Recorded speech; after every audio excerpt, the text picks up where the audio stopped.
Good morning student. Previous class में हमने bore परमाणु का मॉडल पढ़ा था और उसमें हमने कोश या शेल में मैक्सिमम इलेक्ट्रॉन फाइंड करने का एक फॉर्मूला किया था 2n²।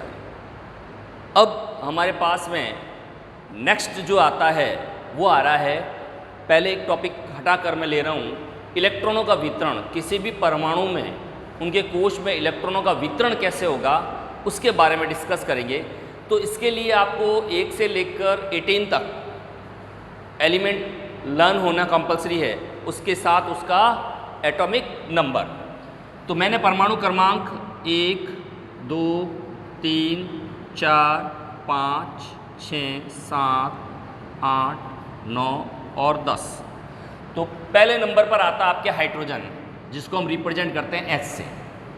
Helium He, lithium Li, beryllium Be, boron B, carbon C, nitrogen N, oxygen O, fluorine F और नियॉन का होता है Ne।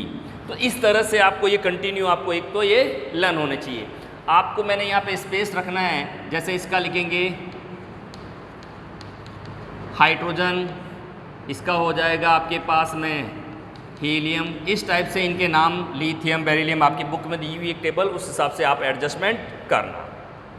अब आता है, हमने कल जो पढ़ा था उसमें हमने कहा था कि K में मैक्सिमम कितने इलेक्ट्रॉन आ सकते हैं भाई, कि भाई 2 आ सकते हैं, L में 8। तो यहाँ हमारे पास में हम क्या करते हैं, इसी को चेंज कर देते हैं।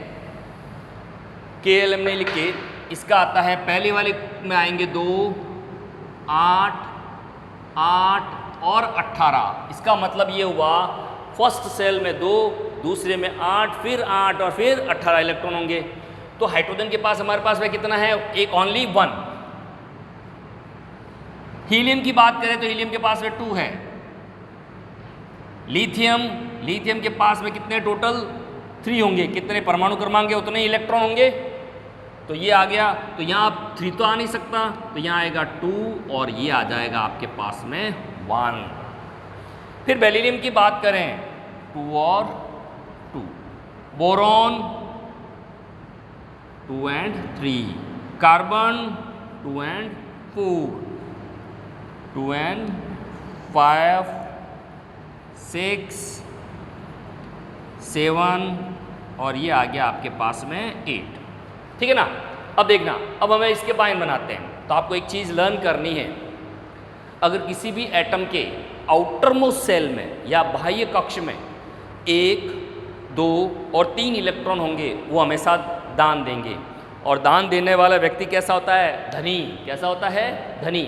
इसका मतलब ये हुआ कि जो इलेक्ट्रॉन दान देगा उस पर कौन सा चार्ज आएगा, प्लस का, धनावेशित है।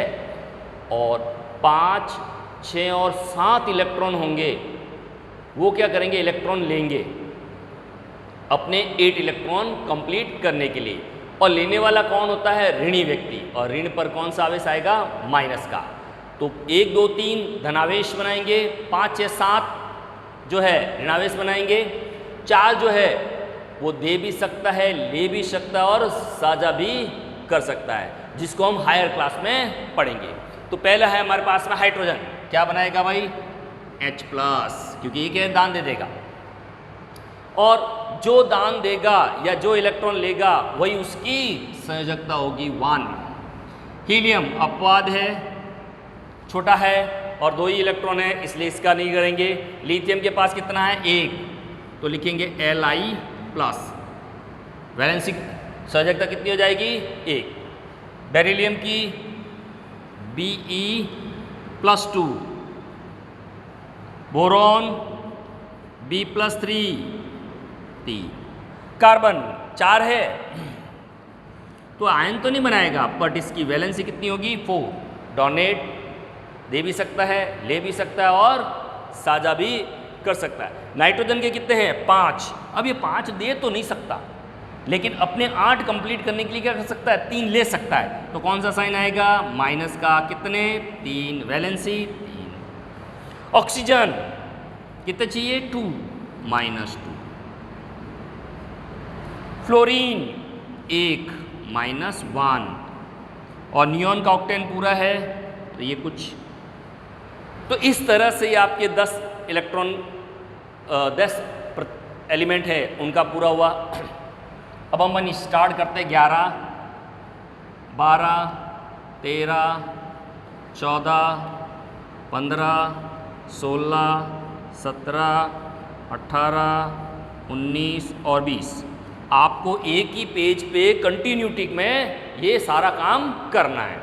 उसके बाद में हमने क्या लिखा, symbol sodium, magnesium, aluminium, silicon, phosphorus, sulphur, chlorine, argon, potassium और कैल्शियम। फिर यहाँ आपके पास में उसके नाम आने चाहिए। उसके बाद में हमारे पास में क्या हुआ है 2 8 8 और 18। फिर आएंगे आपके आयन और फिर हो जाएगी इसकी संयोजकता। ठीक है ना। अब हम स्टार्ट करते हैं पहला सोडियम के लिए। कितने 11 2 8 हो गए 10 और ये आ गया आपके पास में 11। एक आ गया, क्या करेगा ये जो क्या करेगा दान करेगा, देगा तो क्या आएगा भाई इसके ऊपर प्लस Na+। संयोजकता क्या होगी 1। मैग्नीशियम 2 8 2 क्या आएगा भाई Mg+2। फिर आ गया एल्यूमिनियम। एल्यूमिनियम का नाम आ जाएगा 2 8 और 3। 2 8 3 आते ही हमारे पास में क्या बनेगा भाई Al+3 और कितनी वैलेंसी होगी 3। सिलिकॉन में 2 8 और 4। इसका मतलब सिलिकॉन की और कार्बन की स्थिति एक ही है तो ये आयन तो नहीं बनेगा बट इसकी वैलेंसी लिखेंगे 4। फास्फोरस 2 8 और 5 ये बनाएगा आपके पास में P-3। इसकी वैलेंसी 3 और 5 दोनों ही पॉसिबल है। ठीक है ना। आप इसकी पॉसिबिलिटी ये रहेगी अपने पास में। फिर आएगा हमारे पास में सल्फर 2 8 और 6 S-2। क्लोरीन Cl 2 8 और 7। इसका मतलब Cl- और इसकी वैलेंसी हो जाएगी 1। ठीक है ना।